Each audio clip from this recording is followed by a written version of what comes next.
Salut les gars, c'est Artus et Nico. Et aujourd'hui on va vous montrer comment s'est passée la reprise en Chine. Parce qu'en fait vous êtes nombreux à nous demander est-ce que c'est fini, est-ce que c'est pas fini. Alors c'est plutôt fini, on touche le bout, mais bon, beaucoup de restrictions restent quand même. Donc on va vous montrer tout ça aujourd'hui. ça fait 3 semaines en fait qu'ici on a repris le travail, que les gens se déplacent. Mais le gouvernement a peur que l'épidémie revienne, soit qu'elle redémarre ici, soit qu'on nous la ramène de l'étranger. Et du coup, beaucoup de règles restent quand même. Donc on va aller voir tout ça aujourd'hui, parce que justement, on va au bureau.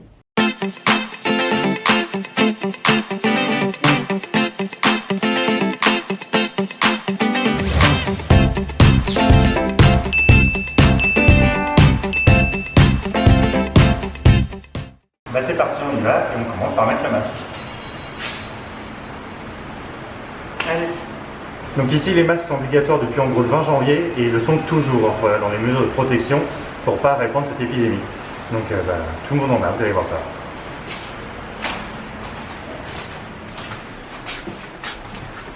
Reste bien à ton endroit. Voilà, pas plus de 9 personnes par ascenseur. Et vous voyez, en plus, ils sont bien nettoyés toutes les heures. C'est écrit comme ça toute la journée. Voilà, puis au pied de chaque ascenseur, il y a une solution hydroalcoolique, comme ça quand on rentre chez soi, on peut bien se laver les mains. Donc ici les livraisons, c'est toujours à domicile, mais là forcément les gens n'ont plus le droit de rentrer dans les immeubles, tous les livreurs. Du coup, tout est mis là, de tout l'immeuble. Donc c'est un petit peu la foire fouille de Store du coup pour retrouver ses colis. Et comme il n'y a pas de vol, au moins c'est pratique, tout le monde est en sécurité. Et donc là vous voyez que pour ceux qui arrivent, du coup il faut passer par le petit contrôle avant d'entrer dans l'immeuble. Donc les habitants, ça va, on passe assez facilement. Les gens qui viennent juste pour la journée sont obligés de s'enregistrer, doivent souvent montrer, on nous fera plus tard un pass. Voilà, puis on vérifie la température bien sûr. Donc on nous la prend à chaque fois qu'on rentre chez nous. On sort 10 fois, on nous la vérifie 10 fois.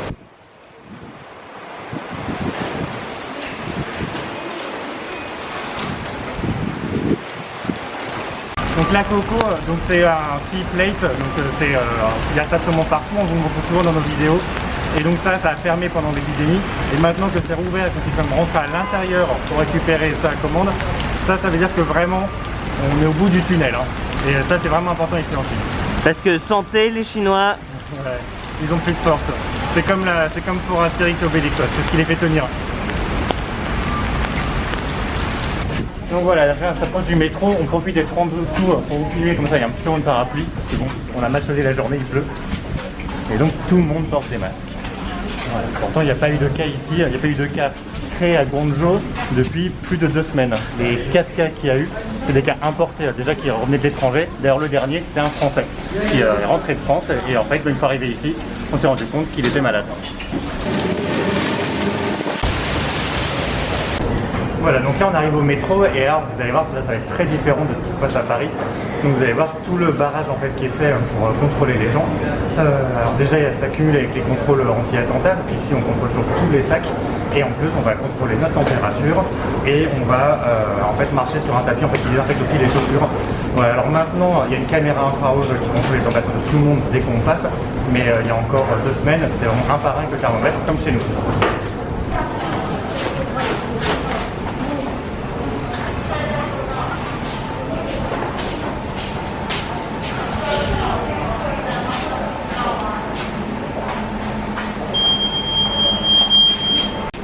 voilà, il y a une caméra par-dessus en fait qui filme les arrivées, qui donne la température.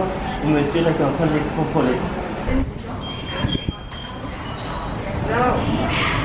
Donc voilà, on est dans le métro. Ouais, et donc il commence à être vraiment plein comme avant l'épidémie. Mais bon, les gens essaient quand même de ne pas être trop collés les uns aux autres. Parce que ici on est vraiment comme à Châtelet. Et donc c'est vraiment rare qu'on arrive à être assis sans personne autour de nous juste à côté. Mais voilà, pendant l'épidémie ça a été plutôt ça.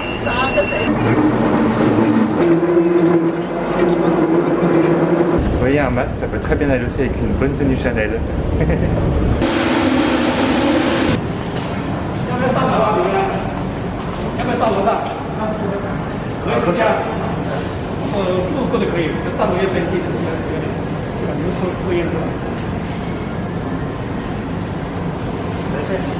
Donc là en fait il me demandait du coup à quel étage j'allais pour pouvoir contrôler ça, mais en fait on fait juste passer à travers pour éviter la pluie, c'est tout. Parce que bon, vraiment on fait des efforts pour vous, hein. C'est la première fois qu'il pleut quasiment de l'année, mais on fait quand même le vlog. Normalement on resterait confiné chez nous Ouais, la pluie, ça marche très bien, ça marche aussi bien que le virus pour nous. Même mieux. Donc là, je vous explique juste ce qui va se passer juste après. Là, on est juste passé à travers ce centre commercial pour éviter la pluie, mais on va bientôt, d'ici 200 mètres, arriver dans la rue de notre bureau. Et là, en fait, il y a un contrôle à l'entrée. Donc, comme il pleut et que les policiers, comme en France, hashtag Gilets jaunes, n'aiment pas être filmés, du coup, voilà, on explique maintenant qu'ils ne se rendent pas trop compte qu'on va filmer. Donc, on va arriver là-bas. Ils vont prendre notre température. Normalement, il faut montrer un laissez-passer. Ah, ça montre pas. Donc en fait, il y a un système de laissez-passer un petit peu comme en France, sauf que ici, c'est beaucoup plus moderne. On le fait directement dans WeChat. Donc WeChat, c'est le WhatsApp chinois, où en fait, il y a une application officielle de l'État où on rentre les informations, donc où est-ce qu'on vit, si on s'en a voyagé les 15 derniers jours, si on est dans une autre ville, un autre pays, nos symptômes, si on en a ou pas, etc. Et selon tout ce qu'on dit, à la fin, en fait, on a un petit code, un QR code, qu'on doit montrer. Alors pour rentrer dans notre immeuble, par exemple, pour les gens qui n'y habitent pas, ou pour rentrer dans la rue de notre bureau. Donc non, on doit montrer ça, on doit montrer aussi notre passeport, parce qu'en fait ça aide à tracer où vont les gens, parce que du coup si quelqu'un est malade, en fait comme ça on saura vraiment grâce à ça où est-ce qu'il a été, du coup qui a été autour de lui. La Chine a énormément utilisé le big data, l'intelligence artificielle pour réussir à traquer tout le monde et à arrêter l'épidémie très très vite. Donc ça c'est très bien. Au début cette appli ne marchait pas avec les passeports, elle ne marchait qu'avec les cartes d'identité chinoises, c'était que nous on ne pouvait pas l'avoir. Donc du coup, on a un peu négocié avec les policiers qui nous laissaient passer, donc souvent en fait on n'a même pas besoin de le montrer, ils nous prennent la température de se passer parce qu'ils nous connaissent. Mais bon, normalement il faut ça, donc on va voir comment ça se passe aujourd'hui parce que ça dépend qui est là. La dernière fois, le gars qui était là, qui nous a vu, il a fait... Et il voulait pas du tout qu'on y aille, donc on va voir. Donc là vous le voyez, le petit poste frontière pour entrer dans notre rue. Il y a la police là-bas.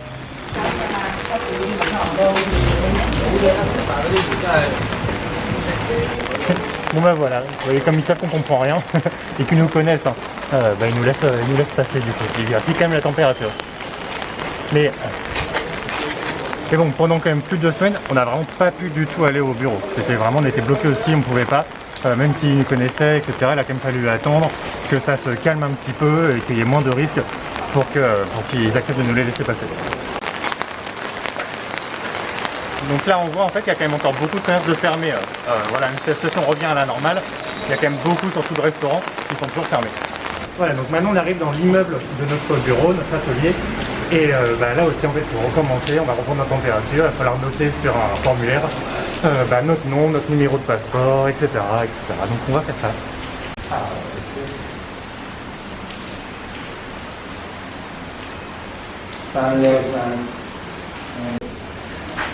Donc là, je dois rentrer en fait dans quel en fait, appartement, bureau je vais aller, le numéro, je dois mettre nos noms.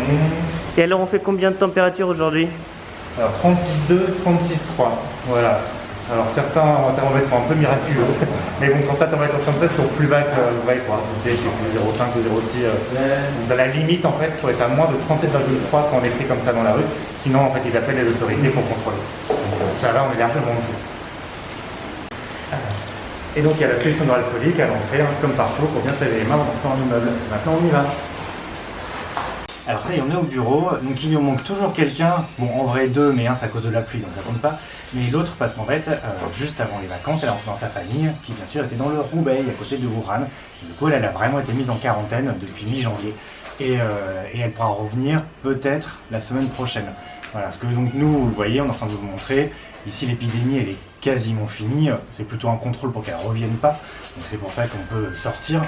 Même si bon, on a l'impression qu'on a quand même plus de restrictions que la France maintenant, mais bon, c'est un autre débat. Mais par contre dans le Roubaix, eux ils ont encore beaucoup de quarantaine, surtout à Wuhan, et donc elle, pour revenir ici, il faut qu'on passe par le ministère du Travail pour demander une autorisation, bien dire où est-ce qu'elle travaillera, d'où elle est, où est-ce qu'elle a été, etc. pour obtenir l'autorisation peut-être qu'elle puisse revenir la semaine prochaine. Voilà, et donc on sera peut-être enfin au complet d'ici une semaine. Voilà, et par obligation légale, forcément, il faut qu'on protège aussi nos salariés. Et du coup, on avait mis à disposition des masques, des solutions hydroalcooliques, des lingettes, des gants, voilà, il y avait la totale. Surtout qu'en fait, quand eux ont pu revenir fin février, eux ils venaient de la campagne où ils n'avaient pas trop vraiment connu le virus. Et du coup, ils étaient très inquiets de revenir en ville. Donc du coup, ils mettaient tout, etc. Ils trouvaient même qu'on n'en avait pas assez. Puis finalement, au bout de 4 jours, ils se sont rendus compte qu'ici, en fait, ça va. Parce qu'on était vraiment après l'épidémie, il n'y avait plus de nouveaux cas. Et il y a une fin à l'épidémie quand même. Juste prenez bien soin de vous et de vos proches, protégez-vous, restez chez vous, faites attention. Mais il y aura une fin et après, on retrouve une vie normale. Bon bah elle a dit qu'elle me mettait en quarantaine, voilà, elle veut pas me voir. Donc tout à l'heure on leur a raconté, enfin on a raconté à Shoshia, notre assistante chef d'atelier, que le nouveau cas ici en fait c'était un Français qui était rentré. Et là en fait ils sont en train de manger et on les entend parler et en fait ils leur parlent. Et voilà. Je leur ai dit encore à quel endroit c'était, etc. Ils sont en train tous de parler de ça. Donc bon. Donc du coup, on va remettre les masques et on va pas faire les malins. Bon bah là on va manger chez McDo, donc passe dans le supermarché encore, dans le centre commercial. Et c'est parti.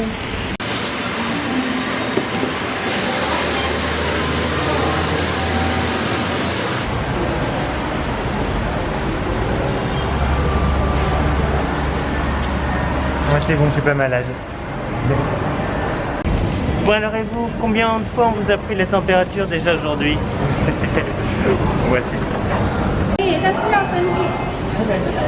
Il faut encore... Donc en fait si on mange ici, si on prend emporter il n'y a pas de souci, mais si on mange ici il faut s'inscrire. Voilà, et on s'enregistre encore. Ah. Même McDonald's dit de bien se laver les mains. Nous on en vient, on l'a pas filmé mais on vient de... on s'est bien lavé les mains. Donc on s'est bien inscrit pour manger à l'intérieur, mais on peut pas manger n'importe où en fait. On peut manger que là où il y a les petits écriteaux. Et en fait même les bancs sont condamnés hein, pour qu'on puisse pas être à plusieurs qui vont manger. Donc je sais même pas si on va pouvoir manger à côté. On va voir ça. On y va. Bon bah on peut pas manger à la même table, voilà. Bon bah vous voyez, finalement on dit que les restrictions se sont allégées, c'est quand même toujours chiant un peu. Hein. Voilà, parce que donc il y a tout ça, parce que forcément on va toujours tirer nos masques donc en public, sans faire plus attention. Et en fait on voit que même en livraison et même sur place en fait, ils écrivent qui a préparé et si leur température a bien été vérifiée, si elle est bien inférieure à la limite légale. Voilà, et c'est pareil pour toutes les livraisons, on se fait livrer à manger. En fait, sur l'application comme Deliveroo, ça écrit en fait quand même déjà la température du livreur avant qu'il arrive chez vous. Et sur tout ce qu'on reçoit, c'est écrit qui l'a préparé et quelle était sa température. Voilà, tout ça c'est alors que l'épidémie est quasiment touche à sa fin. Voilà, tout est quand même encore bien contrôlé. Bon bah il faut remettre le masque, mais remettre le masque après un McDo. Ouais.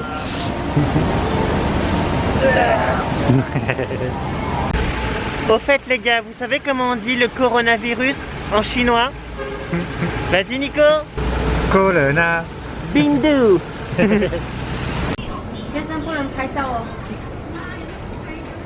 Hein?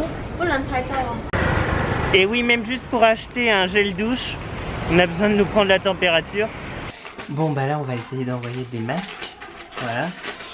Ça fait 3 jours qu'on essaie désespérément d'envoyer toute une boîte de masques pour la France. Pour surtout mon grand-père qui a 93 ans, pour lequel on s'inquiète un peu. Donc voilà, on essaie d'envoyer, on en a envoyé par DHL, mais on espère qu'ils ne seront pas réquisitionnés à la douane. Donc là on va les mettre discrètement dans nos sous-vêtements petits culs. Du coup on leur a mis des... Du coup on les a mis dans les emballages petits culs. On verra bien. Et à propos des masques alors Nico, parce qu'apparemment en France il y a des médecins qui montrent comment on peut en faire. Et des tutos. Ouais, bah, c'est encore l'inverse de ce qu'a fait la Chine. Ici on faisait bien circuler les infographies qui montraient quels masques étaient utiles et quels n'étaient pas. Et qu'il fallait acheter soit des masques chirurgicaux au minimum, sinon des masques N95, je pense que c'est l'équivalent des FFP2. Voilà, mais pas du tout en faire des chez soi parce que ça sert à rien pour la protection morale. C'est bien pour pas mettre les doigts à la bouche, hein. Dans ce cas-là ça peut vraiment être utile, mais pour l'oral ça sert à rien. C'est dommage, moi pour les masques j'avais prévu toute une collection super sympa. Avec nous, un peu Sherazade, on l'aurait appelé. Sans il y avait ça. On sait jamais si ça continue jusqu'à la Gay Pride. On verra. Bon bah les gars, on va finir cette vidéo parce que vous avez vu à peu près comment on se faisait contrôler la température tout le temps, comment on devait tout le temps porter notre masque. Le manteau va être pareil. Hein. Voilà, donc ça sera pas très intéressant. Voilà, nous on va nous prendre encore la température combien? Métro, au moins 2 fois, voilà. Et donc en plus on voulait que cette vidéo elle montre un peu de positivisme, comment on pouvait vivre après le virus. Vous voyez que c'est pas tout à fait ça encore. Non, voilà, faut faire attention vraiment longtemps. Donc c'est pour ça qu'on a fait aussi la vidéo il y a quelques jours pour dire que voilà, tout ce qu'il faut faire pour rester un peu zen chez soi. Et voilà, parce que ça va vraiment être long, faut pas se mentir. Les chiffres sont vraiment mauvais en France. Ça fait des semaines qu'on dit que cette épidémie est vraiment sérieuse. Et voilà, pour l'instant, bah, hein, la France ressemble plus à Wuhan qu'au reste de la Chine, donc c'est pas très bon, donc c'est-à-dire que ça va vraiment être long. Mais restez positif, les mesures fonctionnent, donc surtout prenez bien soin de vous, protégez-vous et protégez les vôtres, voilà, donc respectez le confinement. Voilà, nous pour tout ce qui est information, on suit, donc c'est covidminute.com, donc ça c'est vraiment la référence, hein. C'est un médecin français qui est à Shanghai qui fait ça depuis le début de l'épidémie. Voilà, et c'est vraiment les chiffres, c'est vraiment une analyse technique et scientifique, voilà, pas avec des projections à la mort moelleux, enfin tout reste vraiment assez terre à terre et c'est beaucoup de comparatifs. Pas de complotisme, voilà. Pas de psychose, c'est vraiment juste objectivement, bah voilà quels sont les chiffres, voilà comparativement à la Chine à telle période par rapport à l'Italie, telle période, voilà, qu'on en avance en retard. à la Corée, tout ça. Voilà, de bien voir quelles sont les trajectoires, parce que alors, juste un chiffre par exemple qu'on dit jamais, mais il faut bien comparer au Roubaix, parce qu'en fait le Roubaix c'est la même taille, la même population que l'Italie. Donc on peut vraiment comparer avec en fait, parce que les tailles sont similaires. Donc voilà, on conseille vraiment à regarder ça, et ça permet d'avoir des chiffres en plus département par département en France, au jour le jour depuis quasiment un mois. Donc c'est intéressant pour avoir des chiffres, voilà, pour savoir ce qu'il en est. Parce que savoir, c'est pouvoir. Ouais. Voilà. Bon, en tout cas, on fait plein de bisous, et puis surtout, faites attention à vous. Voilà, bon, des petits bisous, mais... Comme ça. Voilà. Bisous, bisous. Oh, ça pue là-dedans.